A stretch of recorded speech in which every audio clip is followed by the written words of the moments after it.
Hello, my dear children. Today I am here with you all for class 10 lecture, mind map on chapter 12, that is electricity. So electricity is very important part of our daily life that we all know, right? There are so many things which are taking part around us due to electricity. अगर electricity ना हो, that means there is nothing, right? It will be very difficult for us to survive even now these days. Okay. So in this chapter, we are going to discuss what we have studied.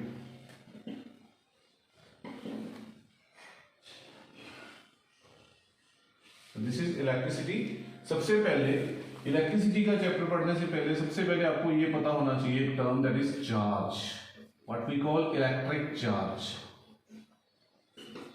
Right?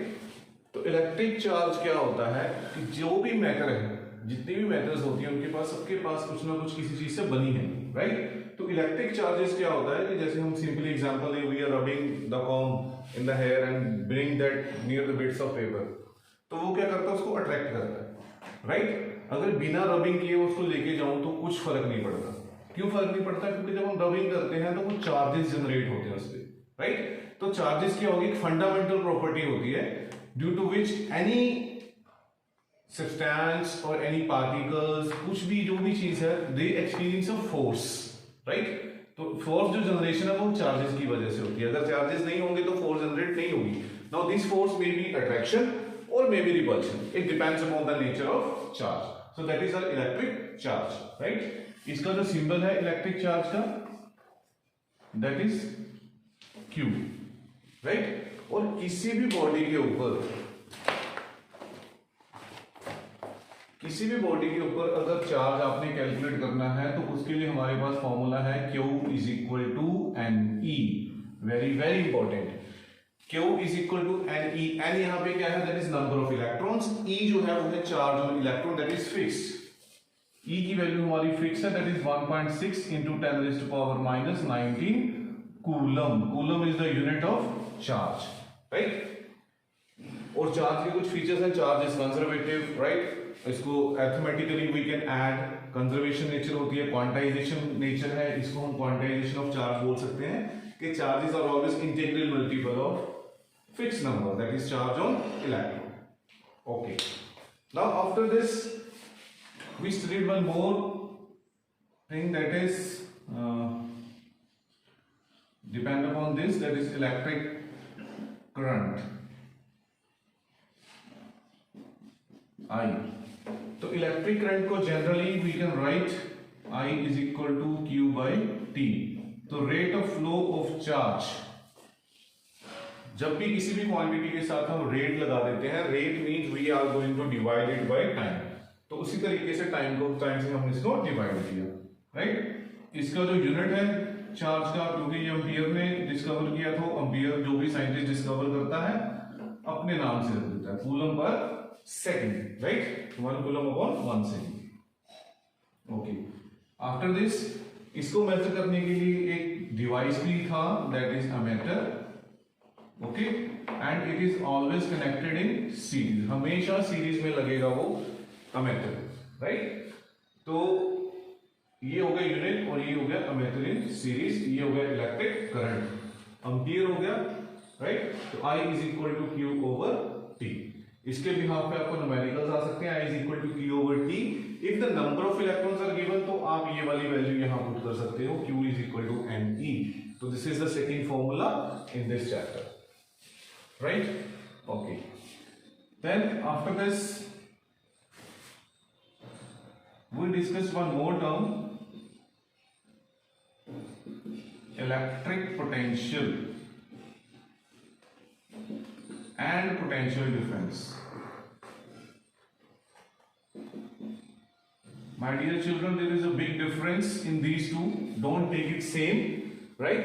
Electric potential और potential difference same नहीं होते, क्योंकि electric potential क्या है, अब suppose कीजिए एक point पे चार्ज पड़ा, राइट? मैं बता रहा हूं आपको कि यहाँ पे एक चार्ज है +Q, जिसको हम बोलते हैं टेस्ट चार्ज, सोर्स चार्ज, और मैं एक दूसरा चार्ज इसके पास लेके आ रहा हूँ +Q, राइट? तो when I will bring that charge, तो मुझे क्या लगाना पड़ेगा, वर्क डन करना पड़ेगा. फोर्स लगानी पड़ेगी। क्यों? क्योंकि वो पॉजिटिव पॉजिटिव को रिपेल करेगा, right. So when I am applying the force, तो वो भी इन रिटर्न मुझे रिपेल करेगा। तो जब the moment I will release it, तो वो उसको दूर फेंकेगा, राइट, रिपेल करेगा। तो जो ये वर्क डन है, जो ये work done per unit charge मैं यहाँ पे लेके आ रहा हूं, वो स्टोर हो जाता है उसमें इन the form of electric potential. तो इलेक्ट्रिक पोटेंशियल में क्या है, when one point is infinity, कि इन्फिनिटी से मैं लेके आ रहा हूं, मेरे पास कोई इंफॉर्मेशन नहीं है कि which is the fixed point, तो उस केस में मैं बोलता हूं इलेक्ट्रिक पोटेंशियल। तो इलेक्ट्रिक पोटेंशियल का फॉर्मूला मैं आपको दोनों का सेम ही होता है, W is equal to electric potential V is equal to work done upon charge. तो work done per unit charge, that is known as electric potential when we are bringing the charge from infinity to that point, right.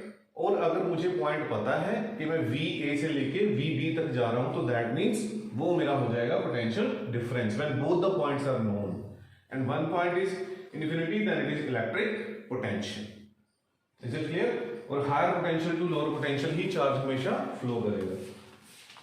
Then comes the unit. Unit जो है इसका volt, that is noted by V, right.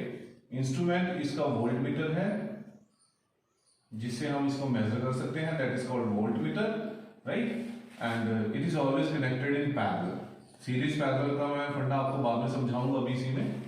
तो in parallel, तो ये हो गया हमारा potential difference.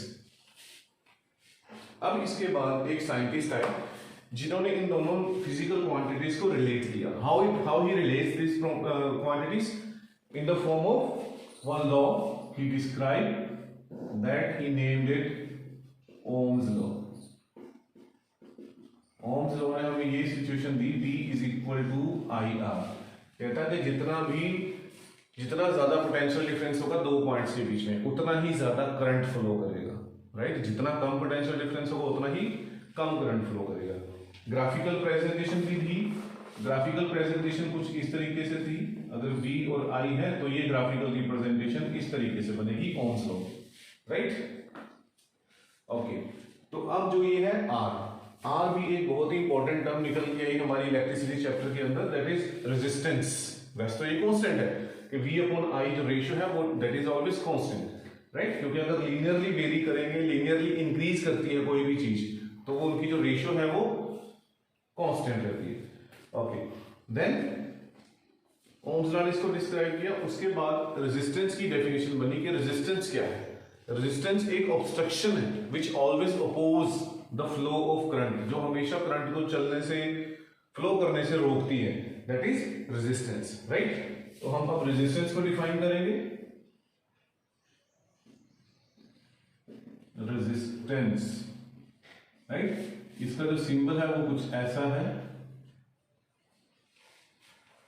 This is fixed resistance. अगर इस रेजिस्टेंस के ऊपर ऐसे एरो लगा होगा तो ये वेरिएबल रेजिस्टेंस होगी। रियोस्टैट मेरे पास एक ऐसा डिवाइस है which always offers the variable resistance. तो रेजिस्टेंस होगी obstruction to the flow of current, that is resistance. और इसका जो यूनिट है दैट इज ओम,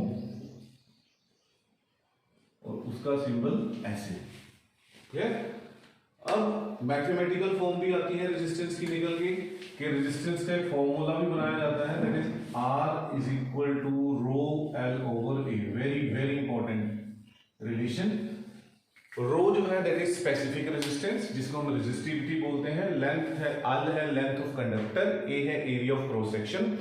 इसके ऊपर डियर चिल्ड्रन न्यूमेरिकल्स आते हैं आपको, very very important formula for numerical point of view, कि वायर है, वायर की लेंथ अगर डबल की जाएगी तो न्यू रेजिस्टेंस कितनी होगी, क्योंकि डायरेक्टली प्रोपोर्शनल है। You can see R is directly proportional to L, तो जितनी ज्यादा लेंथ होगी डबल करोगे तो रेजिस्टेंस भी डबल हो जाएगी। But very interesting thing and important thing, if this piece of wire, एक पीस है वायर का मेरे पास, मैंने इसी वायर को खींच के ऐसे डबल किया, इस वायर को खींच के डबल किया, तो what will be the new resistance?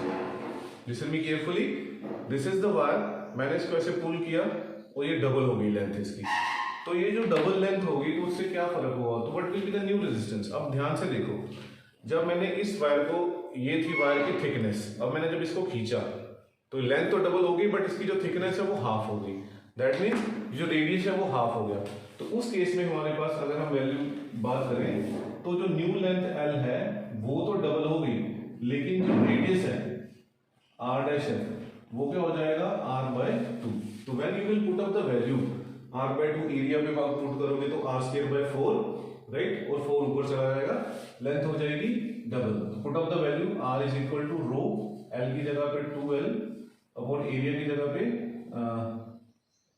We can put pi R²/4। अब देखिए 4 ऊपर चला जाएगा तो जो नई रेजिस्टेंस बनेगी वो 8 टाइम्स इंक्रीज हो जाएगी, राइट। तो when you stretching the wire, अगर न्यूमेरिकल में ये बोला जाए कि stretching the wire 3 times 4 times, तो उन केसेस में आपको इस चीज का बड़ा ध्यान रखना है, राइट, कि हाउ टू सॉल्व दिस।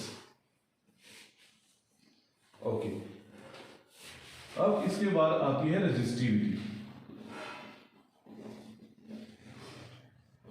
जो भी हमने यहां पे डिस्कस किया रेजिस्टिविटी रो, राइट। इससे पहले मैं आपको रेजिस्टेंस के कुछ फैक्टर्स बताना चाहता हूं। 2 फैक्टर्स तो आपको दिख ही रहे हैं यहाँ पे, length of conductor, area of cross section, 2 factors हो गए। थर्ड है नेचर ऑफ मटेरियल और फोर्थ है टेम्परेचर। इन 4 फैक्टर्स पे जो है रेजिस्टेंस डिपेंड करती है, राइट। अगर टेम्परेचर ज्यादा होगा तो रेजिस्टेंस ज्यादा होगा, राइट। और नेचर मीन्स की मेटल्स है, नॉन मेटल्स है, अलॉयज है, कौन सी है, उनके ऊपर भी ये बहुत ज्यादा डिपेंड करती है। तो ये 4 फैक्टर्स हो गए। दूसरी तरफ है रेजिस्टिविटी रो। ये क्या होती है रेजिस्टिविटी? अगर मैं यहाँ पे L की वैल्यू 1 ले लूं, A की वैल्यू भी 1 मीटर स्क्वायर ले लूं, तो R is equal to rho हो जाएगा। तो उससे क्या कंक्लूजन निकलता है कि resistivity is the specific resistance of a conductor of unit length and unit area of cross section. क्योंकि लेंथ मैंने ली 1 मीटर, एरिया मैंने लिया 1 metre square, so that is both are 1 metre. तो unit area of cross section and unit length of conductor क्या हुई 1 unit. तो resistance जो होगी वो स्पेसिफिक रेजिस्टेंस बन जाएगी, राइट। उसको हम बोलते हैं रेजिस्टिविटी। इसका जो यूनिट है वो है ओम मीटर, राइट। इसको हम ऐसे भी लिख सकते हैं ओम मीटर, राइट। तो रेजिस्टिविटी है ये लेंथ पे डिपेंड नहीं करती, एरिया ऑफ क्रॉस सेक्शन पे डिपेंड नहीं करती, नेचर पे जरूर डिपेंड कर जाती है रेजिस्टिविटी। ये हमेशा आपने याद रखना है, okay. So this is all clear, okay. तो नेक्स्ट अब हमारे पास आता है इसके बाद कि अब जो रेजिस्टेंस है वेरी वेरी इंपॉर्टेंट, कि उनको हमने ज्वाइन कैसे करना है।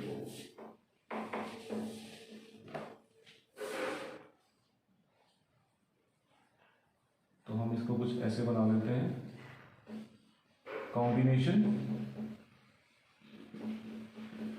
Of resistances. कि अब जो रेजिस्टेंस है वो हम अगर कंबाइन करें, किसी ग्रुप में बनाए, तो मेरे पास क्या बन के निकलेगा। बहुत इंपॉर्टेंट डेरिवेशन भी है इसकी क्लास 10 के अंदर, राइट। तो 2 ही कॉम्बिनेशन हमने डिस्कस किए हैं, एक किया है सीरीज, एक है पैरेलल। तो सीरीज क्या होती है? इफ वी आर 4 फ्रेंड्स, अगर मेरे साथ 4 फ्रेंड्स खड़े हैं, राइट, एक मेरा राइट उसके लेफ्ट हैंड में, उसका राइट अगले के लेफ्ट हैंड में, उसका राइट अगले के लेफ्ट हैंड में, मतलब 1 hand is joined to each other, right. तो वो क्या होता है? Series combination, right. And when we 4 दो उस तरफ खड़े हो जाए एक दूसरे के आगे और हम चारों दोनों हाथ ऐसे जोड़ दें, फाइन। मैं खड़ा हूं, मेरे आगे मेरा फ्रेंड है, उस तरफ से 2 फ्रेंड और खड़े हैं, ऐसे और ऐसे, हमने सबने एक साथ हाथ ज्वाइन कर लिए। दैट मीन्स हर किसी का राइट हैंड दूसरे के हैंड में और एक हैंड सबके साथ टच में है, तो दैट इज पैरेलल कॉम्बिनेशन। तो सीरीज और पैरेलल में ये याद रखना है आपने, सीरीज और पैरेलल में क्या डिफरेंस है, राइट। तो सीरीज कॉम्बिनेशन के अंदर मैं डायग्राम बना देता हूं, आपको ज्यादा बेटर क्लियर हो जाएगा। ये देखिए, 1 resistance is this, 1 resistance is this and 1 resistance is this, इस तरीके से।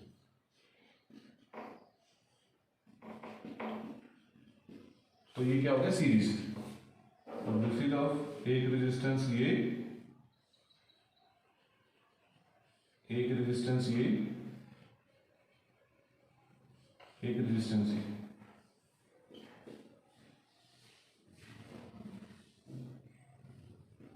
R1, R2, R3, right.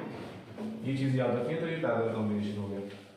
Series combination में जो करंट है वो सेम रहता है, पोटेंशियल डिफरेंस अलग अलग होता है। इसमें करंट जो है डिफरेंट रहेगा और पोटेंशियल डिफरेंस सेम रहेगा, राइट। तो सीरीज कॉम्बिनेशन की जो इफेक्टिव रेजिस्टेंस है RS इज इक्वल टू निकल के आती है हमारे पास R1 plus R2 plus R3, right. और दूसरी तरफ effective resistance in parallel combination 1 over RP is equal to 1 over R1 plus 1 over R2 plus 1 over R3।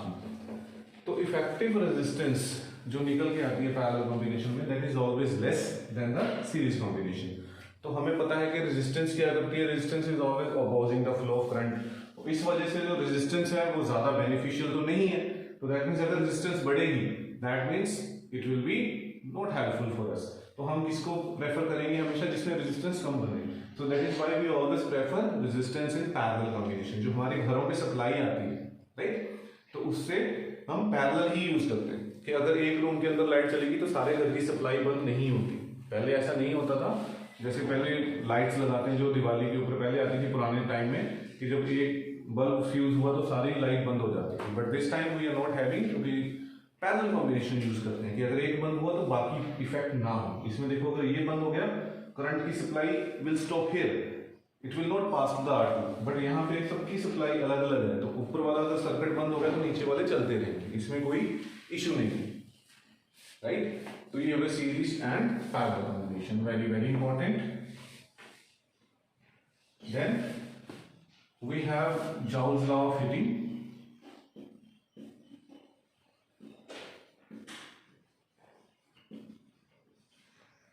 Joules law of heating क्या कहता है, H is equal to I square RT। कि जो heat produce होती है, joules law of heating, जब भी हम कोई भी इलेक्ट्रिक अप्लायंसेस घर पे चलाते हैं, चाहे वो कंप्यूटर्स है, लैपटॉप है, टीवी है, कुछ भी है, तो it becomes hot after some time. क्यों? इस वजह से, क्योंकि हीट प्रोड्यूस होती है। तो किस पे डिपेंड करती है, एक तो करंट, स्केल ऑफ करंट, जितना ज्यादा करंट फ्लो करेगा उतना ही ज्यादा गर्म होगा। मतलब अगर छोटा अप्लायंस है तो कम गर्म होगा, बड़ा है तो ज्यादा गर्म होगा। जितनी ज्यादा रेजिस्टेंस होगी अप्लायंस की उतना ही ज्यादा वो गर्म होगा। T फॉर टाइम, जितने टाइम के लिए करंट फ्लो करेगा, जितने टाइम के लिए वो वर्क करेगा, उतना ही ज्यादा वो हीट प्रोड्यूस करेगा। तो this is known as Joule's law of heating, right. Okay, then after this we have very important electric power. Electric power का हमें पता है क्या फॉर्मूला होता है, work upon time, rate of doing work is known as power. तो अगर आप याद हो पोटेंशियल डिफरेंस का हमने किया था वर्क पर यूनिट चार्ज। तो ये अगर मैं यहाँ पे वैल्यू पुट करूँ, पोटेंशियल डिफरेंस यहाँ पे नहीं है, पोटेंशियल डिफरेंस का फॉर्मूला था V is equal to W upon Q। तो वर्क डन कितना होगा, V इंटू Q। ओके, अब Q ओवर T देखिए, Q ओवर T मेरा क्या बन गया, करंट। तो P का फॉर्मूला क्या बना, VI, right. E is equal to V। अब इससे भी आप फर्दर बना सकते हैं, V is equal to IR है, देयरफॉर P का फॉर्मूला क्या बन जाएगा, V की जगह पे IR पुट कर दो, I square R।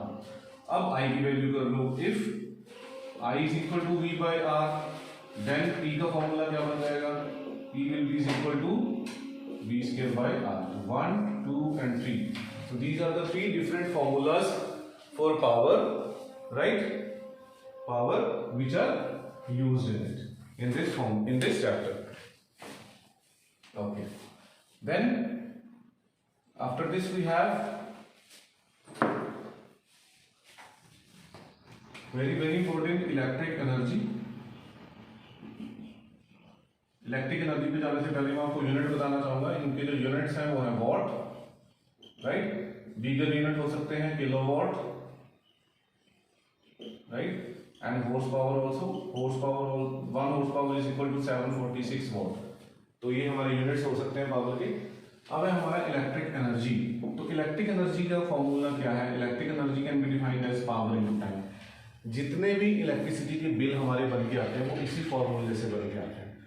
Her electric appliances की पावर होती है, राइट, और वो कितने टाइम के लिए काम करता है वो हमें पता होना चाहिए। तो इसी वजह से वो यूनिट्स बनते हैं। जो मीटर लगा होता है ना, मीटर में यूनिट्स आते हैं, तो वो that is electric energy power consumption. Suppose कीजिए फैन है 60 वोल्ट का, राइट, और टाइम 10 आवर्स डेली, वो करता है। तो मार्च के मंथ में कहता है कितना कैलकुलेट करेगा। मार्च में मुझे पता है 31 डेज होते हैं, राइट। तो एक दिन का मेरे पास कितना बना, power into time, 60 into 10 into 31, 31 की जगह 30 कर लीजिए, चलो इसको इजी रहेगा, हमें अप्रैल कर लेते हैं यहाँ पे। तो 30 हो गया, तो देखिए कितना हुआ, 18,000 वॉट आवर, 18,000 वॉट आवर। लेकिन हम वॉट आवर को क्या करते हैं, किलो वाट आवर में कन्वर्ट करते हैं हमेशा। 1 kilo watt hour is equal to 1000 watt hour. तो अगर मैं किलो वाट आवर में कन्वर्ट करूंगा तो ये बन गया 18 kilo watt hour. This kilo watt hour means unit. तो 30 डेज के अंदर एक फैन में अगर 10 घंटे डेली चलाते हैं तो कितने कंज्यूम करेगा, 30 यूनिट्स। और हमें क्या है, कॉस्ट पता होनी चाहिए कि कॉस्ट क्या है उसकी। अगर कॉस्ट उसकी हमारी है 10 रुपीज पर यूनिट, तो कितनी कॉस्ट होगी, 180, राइट। तो इस तरीके से इलेक्ट्रिसिटी के बिल बनाए जाते हैं, that we have to keep in mind, right. एक कमर्शियल यूनिट ऑफ एनर्जी भी है, that is kilowatt hour is equal to 3.6 into 10⁻⁶ joule. ये कन्वर्ट भी कर सकते हैं, केवल किलोवाट आवर को हम कमर्शियल यूनिट ऑफ एनर्जी बोलते हैं, राइट। दैट इज कि जितने भी बड़ी जो फैक्ट्रीज होती हैं उनके जो बिल्स हैं वो इसी के बिहाफ पे बन के आते हैं, राइट।